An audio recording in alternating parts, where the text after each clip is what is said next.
Thank you for joining me today. It's Brian Gubernick, and welcome to the No Days Off podcast, where we believe that every single day brings a new opportunity to get better. We have all probably heard the phrase, how you do anything is how you do everything. How you do anything is how you do everything. I know I've heard it countless times. I'm going to guess most everybody here at the No Days Off Nation, you've heard it as well. It shows up in sports. It shows up in business. It even shows up in parenting. It gets tossed around in boardrooms and in locker rooms and in leadership meetings. But here's the thing, got me thinking. Most people kind of stop at the surface. They treat it this phrase, they treat it like almost a motivational bumper sticker. Today I want to go a little bit deeper into this phrase. Where did this idea come from? What does it actually mean? Where does it show up in real life? And then most importantly, how do you teach it to your team or your employees or even your kids so it doesn't just sound catchy, but it becomes a principle you live by and maybe they do as well. Let's talk about where this phrase even came from. No surprise, the origin is debated. I looked all around. The origin's pretty debated, but the sentiment has roots in philosophy and in sports culture. I'll tell you where I saw it first show up. Of course, the Stoics.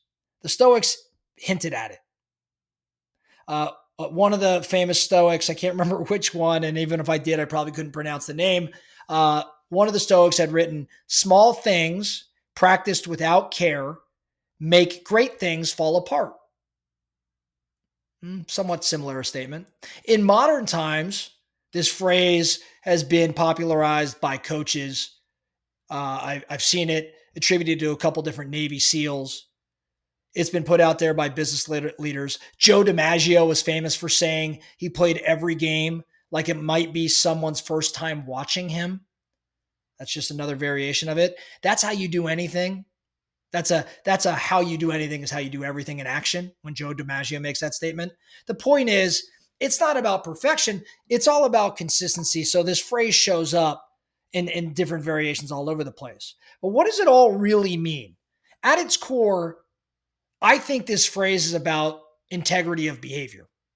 It's about integrity of behavior.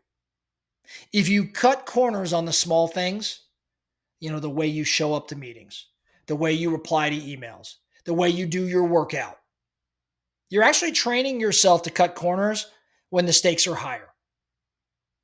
On the flip side, if you show up with discipline and you show up with focus and you care to the small tasks, you're building the muscle memory to handle the big moments in the same way. So I think it's really a principle of identity. You don't rise to the occasion, you fall to the level of your habits. It's a principle of identity. Now, where and how does this phrase show up? Well, in business, let's say a sales agent who's sloppy with their notes, their daily notes, or their CRM, what they're putting in the CRM, is likely sloppy when presenting to a client. A leader who shows up late to small meetings eventually shows up unprepared for big opportunities. In athletics, in training, every rep matters. A runner who skips, the easy miles because they don't seem critical is the same runner who fades when the race gets hard. In personal life, if you're careless with your diet or your sleep or the way you treat people in what you deem to be unimportant interactions, don't be surprised when that carelessness leaks into major areas of your life. This phrase, to me, is not about obsessing over everything. It's about alignment. Your character shows up everywhere, not just when you think it counts. You can tell that I love this phrase and I'm pretty passionate about it. And so then I've naturally got to think as a leader, how do I bring it to teams? How do I teach it to teams? How do I teach it to my people? How do I especially instill it in my kids? Well, I think for teams and employees, it starts with modeling it. If you're asking them to take small things seriously, you can't not take small things seriously yourself. You can't just mail in your own. You've got to go to work. So model it. I think you've got to call it out in meetings or debriefs. When someone nails a detail, say, let's say it's sending a perfect agenda before a small meeting, acknowledge it. Acknowledge it by saying something like, that's exactly what we mean by how you do anything is how you do everything. Call it out.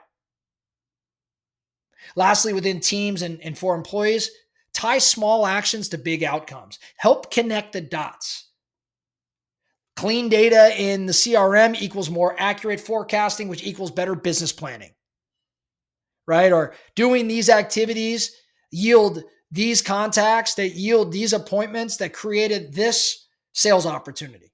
Tie the small actions to big outcomes. Now, for kids, how might you do this? I think you got to translate it into their world. For example, if you rush through cleaning your room, then you're more likely to rush through your homework. If you practice soccer lazily, you'll probably play lazily on Saturday. I think for kids, you got to use stories, share examples, maybe of athletes or musicians or entrepreneurs or whatever it may be, whose excellence in small things translated to greatness in big arenas.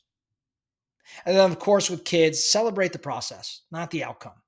Praise the effort, praise the focus, praise what they're bringing, the energy they're bringing to small tasks more than the results. Now, for yourself, I think you always have to be asking, where am I letting the small things slide? Where am I letting the small things slide? Where am I acting like the little things don't matter? I think that's usually where the bigger cracks are forming. So this is a good thing for us to reflect on. So my challenge to you, pick one small area this week where you've been a little casual, even careless, maybe inconsistent. And really simple action item here, just tighten it up. Tighten it up because the way you do the small things is training your identity. And the truth is, how you do anything really is how you do everything. That's all I have for you today, the No Days Off podcast. Thank you so much for listening. And remember, every single day brings a new opportunity to get better. So let's get after it.